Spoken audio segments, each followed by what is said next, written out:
Right, we are now going to sew our hem. Here we go. So where we would like to sew is, let me get a pin to point at it. Obviously, it's pointless sewing in the middle because the rest of the hem will just flip open. So we would quite like to sew reasonably close to this edge here. I'm just going to put a pin in there. So if we put our needle in there, now if you have a machine where you can move your needle across, generally computerized machines will have all the options for moving left, right, whatever. On this machine, the B stitch takes the needle to the left. So what we can do now, I don't know if you can see the needle is here now. So what we can do is put the left hand side of the foot level with the left hand side of the fold of the hem. Not super easy to see, I'm sure. Let me bring it in a little bit nearer. And now what that means is I don't need to stress at all about where I'm going to sew. I'm just going to line up the left hand side of the foot with the left hand side of the fold. So I've turned my needle into the work. I'm turning the handle towards me. I'm tugging my threads. I'm on a normal 2.5 stitch length. Let's bring my pedal a bit nearer because it's gone for a wander. So we start, as per always, with a back stitch. Now I am going to, if I do nothing at all, you can already see actually that the fabric is bulging a little bit here.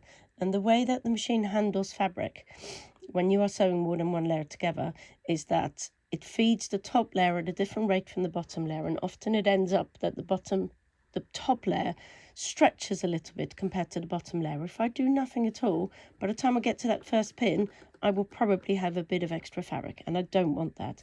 So let me just put the needle down so I can anchor it.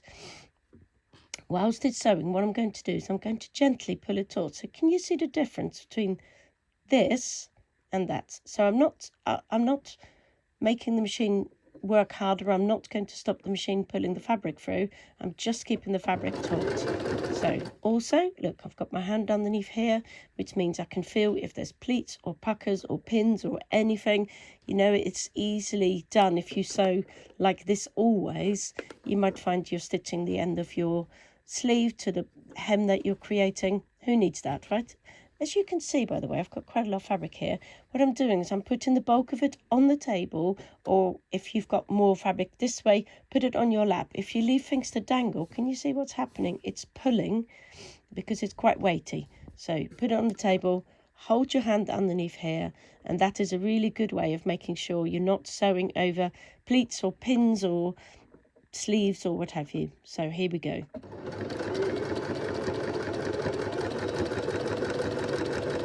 So just to be clear, I'm only focusing on this. I'm not looking at anything else. I will obviously have keeping half an eye on the pins, so when we get there, the pin can go. But I'm just focusing on that.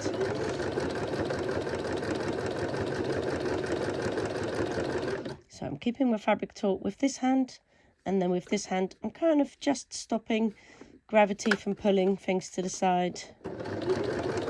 But I'm not clamping it, I'm just guiding it.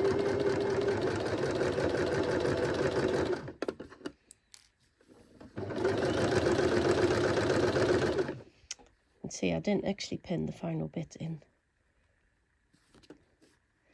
I would definitely say, even if you're not normally a fan of pinning, it's quite important to pin because you can check then at all the anchoring points where the pins are, making sure that you're not stretching the fabric out. As you can see, by the way, I always put my pins perpendicular to the stitch line.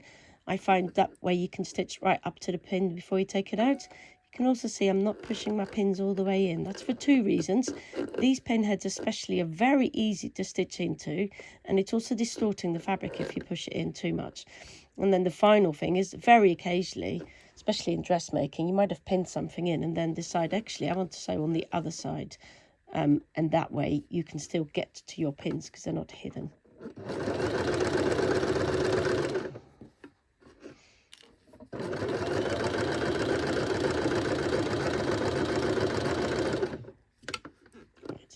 Use this pin to hold that final bit in. Now you can see I can no longer really hold this taut because there's no room. So what I'm going to do is just using my thumb to stretch this out between my forefinger and my thumb.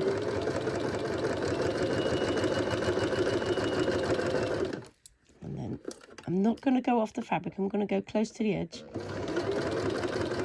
And then back stitch, turn your hand wheel towards your needle all the way up, lift your foot, take your fabric away, cut your threads. Now obviously you wouldn't generally use a pink thread, on a white fabric, but it's very useful if you want to show people what to do. So there we go, we've made a nice hem. I would definitely iron this, press it even, whatever you want to do here.